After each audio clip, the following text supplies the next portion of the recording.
नमस्कार दोस्तों, स्वागत है आपका हमारी एक और नई वीडियो के अंदर। आज हम बात करेंगे मॉडर्न हिस्ट्री की। हम आपको हिस्ट्री जियोग्राफी कंप्लीट करवा चुके हैं। अब हम मॉडर्न हिस्ट्री के ऊपर शिफ्ट होते हैं और मॉडर्न हिस्ट्री आपको ऐसी करवाएंगे जैसी आपने पहले कहीं देखी नहीं होगी, यानी कि बेस्ट वीडियोस उसके अंदर सभी कंसेप्ट आपको क्लियर कराएंगे। तो मॉडर्न हिस्ट्री की शुरुआत होती है इंडिया के अंदर वास्को डी गामा से।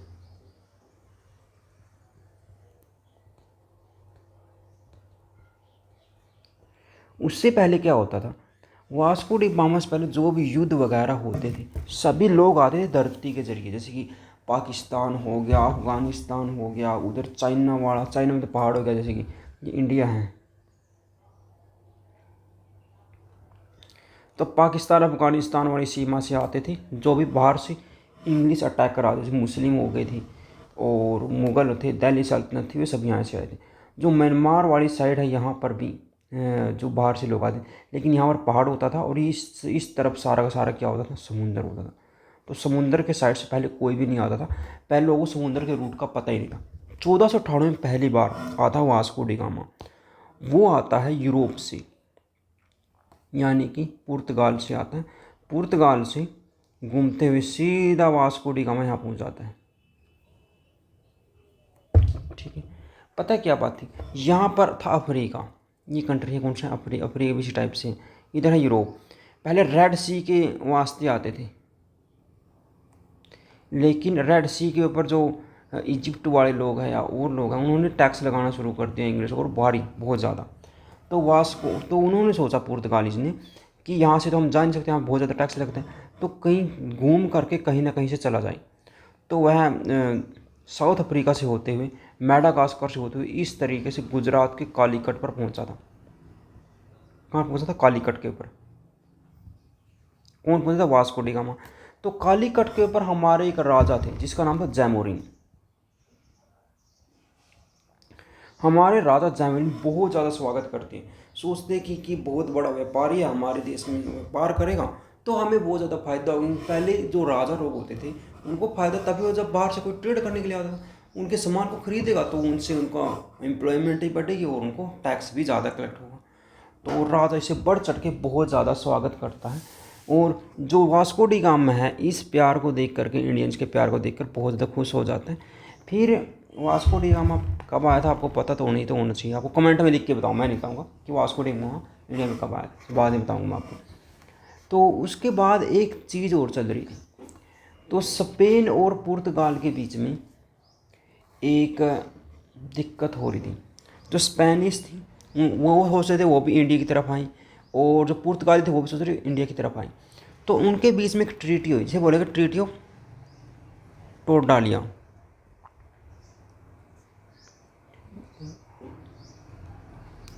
इसे ट्रीटी ऑफ टोरडेलिसा बोला गया, टोरडेसिला। ट्रीटी ऑफ टोरडेसिला जो थी वो पुर्तगाली और स्पेन के बीच में थी, और स्पेन के बीच में। इस ट्रीटी में क्या हुआ, पुर्तगालीज को बोला गया कि आप ये वाला यूरोप है, यूरोप से जो ईस्टर्न साइड है आप वहाँ पर जा सकते हो। जो कि स्पेनिश को बोला गया यूरोप से आप वेस्टर्न साइड है आप वहाँ पर जा सकते हो। तो वेस्टर्न साइड उन्होंने डिस्कवरी की अमेरिका की, और ईस्टर्न साइड उन्होंने डिस्कवरी की किसकी, इंडिया की। ठीक है, तो इस संधि के तहत इन्होंने अपने एरिया को बांट दिया। उसके बाद आगे बहुत सारे युद्ध होते हैं, बहुत सारे वार होते हैं, इसके बारे में इस वीडियो में नहीं, नेक्स्ट वीडियो में किसी में बात करेंगे। तो जब पुर्तगाली इंडिया में आ गए तो उसका फिर गवर्नर या वायसराय आने लगा। पहला जो पुर्तगाली वायसराय था उसको था Francisco de Almeida. Francisco de Almeida, Francisco de Almeida था जो पहला पुर्तगाली वायसराय था। उसके बाद यह वायसराय क्या शुरू करता है, या शुरू करता है ब्लू वाटर पॉलिसी शुरू कर देता है।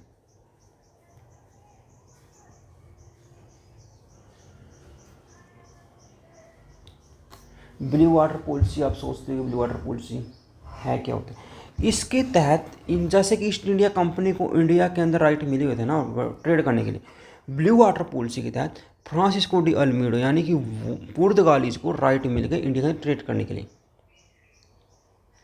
इसलिए ब्लू वाटर पॉलिसी को फ्रांसिस्को डी अल्मीडो लेकर आया था। यह पहला गवर्नर था, पहला वायसराय था किसका, पुर्तगालीज का, आपको पता होना चाहिए। उसके बाद आया अल्फेंसो डे अल्बुकर्क। वैसे बीच में बहुत सारे आए हुए, लेकिन हमें जो याद करना है मैं आपको बताऊंगा। Alphonso day Albuquerque, Alphonso day Albuquerque.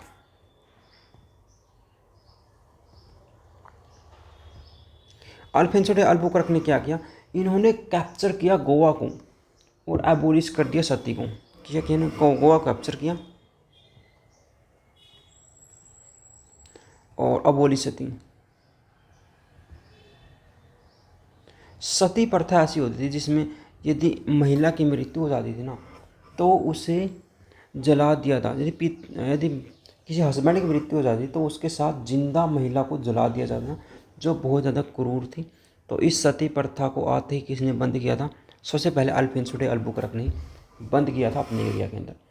उसके बाद आया था ननो दी चूना। उन्होंने कैपिटल को कोचीन से गोवा को स्टेबलाइज किया थी। इसको ननो दी चीना ने, नोनो द चीना चुन क्या किया इन्होंने, कैपिटल कोचीन, पहले इनकी कैपिटल कोचीन होती थी, कोचीन से गोवा को इन्होंने कैपिटल बना लिया और गोवा इन्होंने लास्ट तक रहा। इंडिया आज़ाद होने के बाद भी गोवा पुर्तगाली के पास ही था और वो लास्ट तक इसे कैप्चर कर पाए और इंग्लिश बेस को नहीं छुटा पाए, यानी कि गोवा इनका बहुत बड़ा बेस था। ठीक, तो अब हम बात कर लेते हैं कुछ अन्य, जो पुर्तगाली तो आए ही थे, पुर्तगाली के साथ जो कुछ अन्य आए थे उनके बारे में भी बात कर लेते हैं। सबसे पहले पुर्तगालीज आए थे और उनकी जो फैक्ट्रीज थी वहाँ कहाँ लगी पुर्तगाली। मैंने आपको बता दिया 1498 में आए थे। वैसे यहाँ पूछा था आपसे कमेंट में कब आए थे, 1498 में आए थे। इन्होंने फर्स्ट फैक्ट्री कालीकट के अंदर स्टेबलाइज की। फैक्ट्री कहाँ लगाई, कालीकट के अंदर। कब लगाई थी, 1500 में। इन्होंने 1500 में पहली फैक्ट्री कालीकट में, कालीकट गुजरात में ही पड़ता है, वहाँ पर लगाई पुर्तगाली से। पुर्तगाली के बाद आए थे इंडिया में डच।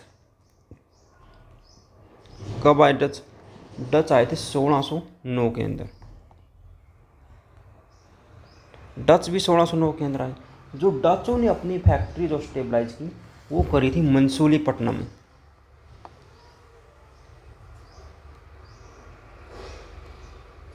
अब आप पूछोगे मंसूलीपट्टनम है क्या, यह आंध्र प्रदेश के अंदर है। कब करी थी स्टेबलाइज, वैसे इतना याद करना जरूरी नहीं है, लेकिन मैं आपको बता दूं।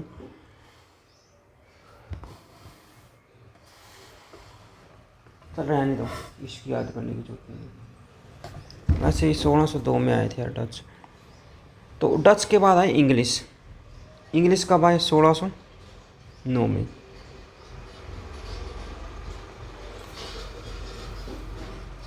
इंग्लिश 1609। आप कहोगे ईस्ट इंडिया कंपनी तो 1600 में बन गई, चलिए इसके बारे में आपको बता देता हूँ। ईस्ट इंडिया कंपनी जो बनी थी, ईस्ट इंडिया कंपनी वो बनी थी 1599 के अंदर। और जो 1600 वाला एरिया था, 1600 में क्या हुआ, 1600 में ईस्ट इंडिया कंपनी को एक रानी एलिजाबेथ का चार्टर मिल गया कि आप इंडिया में ट्रेड कर सकते हो। किसको, रानी एलिजाबेथ का। रानी एलिजाबेथ, जैसे कि पुर्तगाली को ब्लू वाटर पॉलिसी के तहत आपको बताया था राइट मिला था इंडिया में ट्रेड करने के लिए, वैसे इंग्लिशों को इंडिया में ट्रेड करने का राइट मिला था 1600 में एलिजाबेथ, रानी एलिजाबेथ को के द्वारा रॉयल चार्टर मिला था। इसे बोलते ईस्ट इंडिया कंपनी को ही वह राइट मिला था, कोई अन्य इंग्लिश कंपनी यहाँ पर नहीं आ सकती। तो उसके बाद क्या होता है, उसके बाद आता है 1608 में आता है, कौन आता है 1608 में, 1608 में आता है यार विलियम हॉकिंग।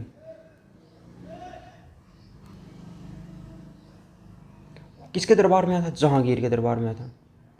उसे कोई राइट वगैरह नहीं मिले। तो बस 1615 में एक अन्य इंग्लिश आता है सर थॉमस रॉय। वह ट्रेडिंग राइट रिसीव कर लेता है जहांगीर से। तो इंडिया में किसी राजा से, जहांगीर से जो ट्रेडिंग राइट मिले थे वो मिले थे 1615 में, किसी ने, थॉमस रॉय ने, इंग्लिश ने मिले थे। तो इंग्लिश के बारे में मैंने आपको बता दिया। अब इंग्लिश की फैक्ट्रीज़ के बारे में बात कर लेते हैं। फैक्ट्रीज़ कौन कौन सी थी, इंग्लिश की जो फैक्ट्रीज़ थी इसके बारे में हम बात करते हैं। इंग्लिशों ने अपनी फर्स्ट फैक्ट्री कब स्टेबलाइज की थी, 1611 में। कहाँ करी थी, मंसूलीपट्टनम में।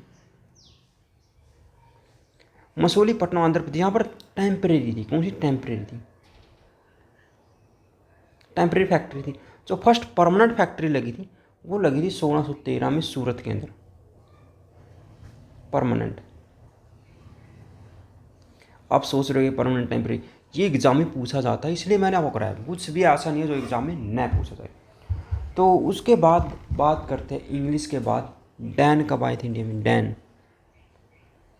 डैन आए थे 1616 में, ठीक है। तो इन्होंने फैक्ट्री कहाँ लगाई? इन्होंने फैक्ट्री लगाई त्रावणकोर के अंदर। त्रावणकोर जो तमिलनाडु उसके अंदर इन्होंने फैक्ट्री लगाई डैन्स ने। उसके बाद आए डैन्स के बाद आए फ्रेंच, यानी फ्रेंच पुर्तगाली इंग्लिश, ये तो लास्ट तक ही रही थी। इनके बाद में बहुत ज़्यादा संघर्ष भी चलता रहा, जबकि डच डैनिश ये जल्दी ही निकल चुके पड़े थे इंडिया से। वो ऑस्ट्रेलिया वगैरह एरिया में चले गए थे ताकि वहाँ बहुत ज़्यादा रिसोर्स इनको मिले थे। तो फ्रेंच जो आए थे इंडिया के अंदर वो आए थे 1668 के अंदर। फ्रेंचों में और इंग्लिश में काफ़ी ज़्यादा लड़ाइयाँ चली हैं, और टीपू सुल्तान तो फ्रेंच के चलते ही मारा गया था, क्योंकि टीपू सुल्तान ने फ्रेंचों के साथ अपने हैंड शेक किए थे। इस वजह से इंग्लिश को ये चीज़ पसंद नहीं आई, तो उन्होंने टीपू सुल्तान को लुढ़का दिया युद्ध के अंदर। इसके बारे में बातें करेंगे, बहुत सारी चीज़ें यहाँ पर जाने के लिए। तो फ्रेंच 1668 में आए थे। इन्होंने पहली फैक्ट्री जो लगाई थी सूरत के अंदर ही लगाई थी, ठीक है। बस आज के लिए मुझे लगता है इतने काफ़ी। तो पुर्तगाली जाए पहली फैक्ट्री इन्होंने लगाई कालीकट के अंदर, डचों ने मसूलीपट्टनम के अंदर, इंग्लिशों के अंदर लगाई मसूलीपट्टनम के अंदर, लेकिन टेम्परेरी परमानेंट लगाई थी कब? हाँ, सूरत के अंदर। ये 1613 ऐसे थोड़े लिखते हैं, 1613 ऐसे लिखते हैं। 1613 में सूरत में परमानेंट लगाई थी। उसके बाद डैनिश आए 1616 में, त्रावणकोर के अंदर ने फैक्ट्री लगाई। फ्रांस आए 1668 में, सूरत के अंदर अपनी फैक्ट्री स्टेबलाइज की। तो दोस्तों आज की वीडियो में इतना ही। मिलते हैं आपको नेक्स्ट वीडियो में किसी अन्य टॉपिक के साथ। अन्य टॉपिक का जिससे नेक्स्ट टॉपिक में आपको बता देता हूँ ताकि आप उसको रिवाइज करके आ जाए। आगे हम बात करेंगे कार्नोटिक वार के बारे में, मैसूर वार के बारे में, बंगाल के बारे में कि बंगाल के अंदर क्या क्या लड़ाइयाँ हुई, एंग्लो सिख वार हैं, एंग्लो अफगान, एंग्लो बर्मा, वो सब्सिडरी अलाइंसिस तो बाद में आ जाएगा। चलो मतलब वार्स के बारे में देखेंगे। और 1757 की बैटल ऑफ प्लासी जहाँ पर अमेरिकन अपनी जड़ को गाड़ लेते हैं, और बैटल ऑफ बक्सर, इसके बारे में बात करेंगे नेक्स्ट वीडियो में। तो आज के वीडियो में इतने दोस्तों, मिलते हैं नेक्स्ट वीडियो किसी अन्य टॉपिक। तो थैंक यू।